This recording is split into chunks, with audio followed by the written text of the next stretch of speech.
diferenciada, né? De planejamento, né? Planejamento é uma coisa que é importante, né? Se não tiver planejamento... Que é minha linha de formação é o planejamento. Eu acho que... É engenheiro de civil?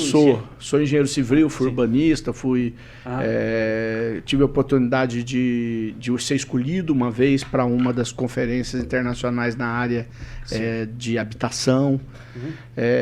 Porque, primeiro, os países como Espanha... O pessoal não gosta que eu falo isso. Volta e meia eles falam assim, você fica falando de outro país aí, você está no Brasil, o Brasil não é assim. Aí eu falo que eu tenho que olhar o bom exemplo. A Espanha, por exemplo, a França, em algum momento, cerca de 50 anos atrás, eles fizeram grandes programas habitacionais para a população. Porque quando a pessoa tem casa, gente, muda a vida da pessoa. Se ela tiver a estabilidade de ter a sua casa, né, e pagar aquilo que é proporcional à capacidade dela de pagar, e isso só dá para fazer subsidiado. Sim. Quer dizer, se o governo não colocar dinheiro, a gente não tem como ter isso. Isso gera uma estabilidade, um crescimento, as pessoas se fixam onde estão, elas amam aquele lugar, porque elas sabem que não vai estar desamparada.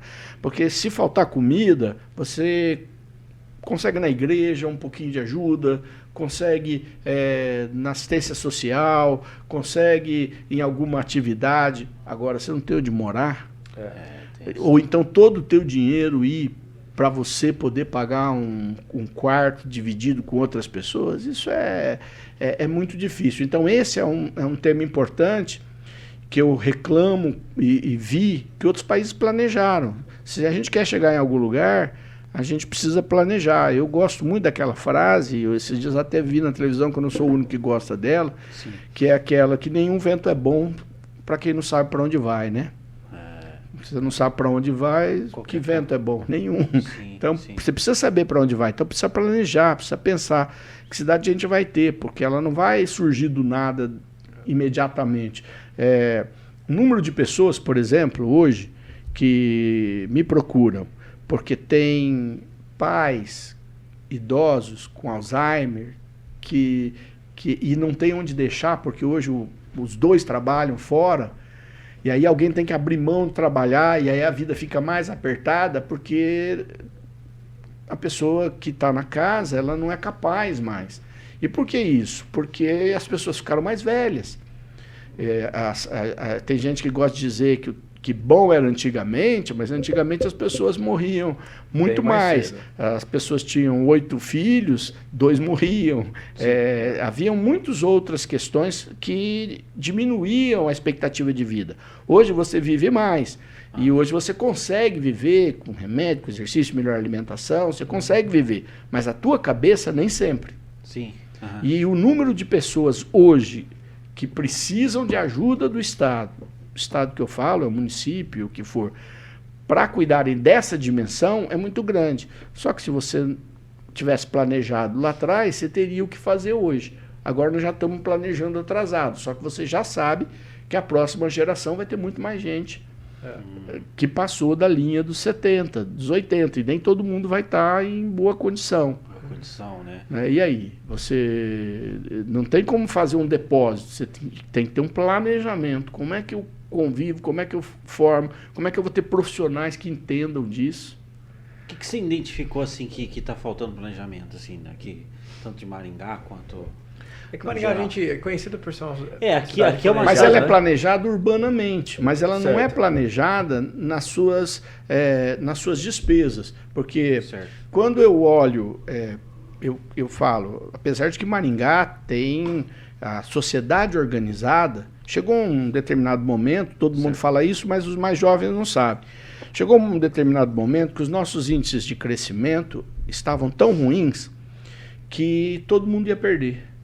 Uma guerra entre os empresários, comerciantes, para sobreviver, um querendo engolir o outro, mas os números eram péssimos. Nós não tínhamos perspectiva. E aí eles se reuniram para fazer um Repensando Maringá. Como é que a gente repensa? E aí eles falaram, se a gente não se juntar e não pensar lá na frente Um ou outro de nós vai estar vivo e um ou outro vai ter sobrevivido porque foi para fora. Mas aqui mesmo nós vamos ter perdido toda essa situação. Você pega um exemplo muito simples, Orizona, aqui do lado, né? Cidade maravilhosa, né? Nome Ourizona porque era o ouro do café. Ela chegou a ter 50 mil habitantes. Né? Hoje tem quanto? Tem 1.000. Nossa. Qual é o jovem que está lá que fala assim, eu quero morar aqui? Sim, sim. O cara fala, não, eu preciso de emprego, eu vou para Maringá. Vou para Maringá.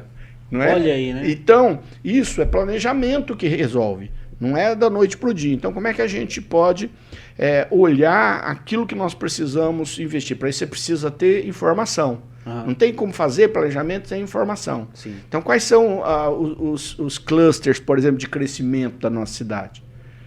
E aí você tem que investir nisso. Olha, a gente começou a investir. Todo mundo fala de investimento na área da tecnologia da informação. Todo mundo fala, todo mundo está falando, Curitiba, todo mundo quer ser, né? Certo. Pois é, mas Maringá hoje tem 4 entre as 50 maiores do mundo. Olha aí. Entendeu? 4 o quê? 4 empresas entre as 50 empresas, maiores do mundo. Sim. E que diz tecnologia da informação. Então, para chegar nesse ponto, você teve que ter o quê? Investimento, parar de todo mundo roubar o funcionário um do outro, mas treinar mais gente para poder entrar no mercado. Capacitar. Nós somos o segundo fiscal, maior né? salário, só perdemos para São Paulo. Mas São Paulo, o cara ganha mais, mas vive pior, né? Não, tem um amigo meu que ele tá tirando um valor muito alto. E ele trabalha em Maringá para São Paulo. Mas aqui em Maringá estava equiparado esse valor. Eu tenho 2 amigos que foram para... Não são meus amigos, são amigos da minha filha, que foram para a Austrália para estudar, acabaram começando, achavam que não sabiam o suficiente, perceberam que lá eles tinham como crescer, montaram a empresa lá e agora eles estão aqui trabalhando para os caras lá, nem lá morando estão. Maringá uma vez eu ouvi a expressão que Maringá é considerada a Vale do Silício do Paraná. Mas temos que investir para chegar nesse ponto. Investir. Tem. Mas todo mundo está procurando. O que você acha, assim, do que você está falando aí? O que Maringá está faltando, assim? Que você fala assim, ó, beleza, a gente viu aqui os pontos legal e tal, né?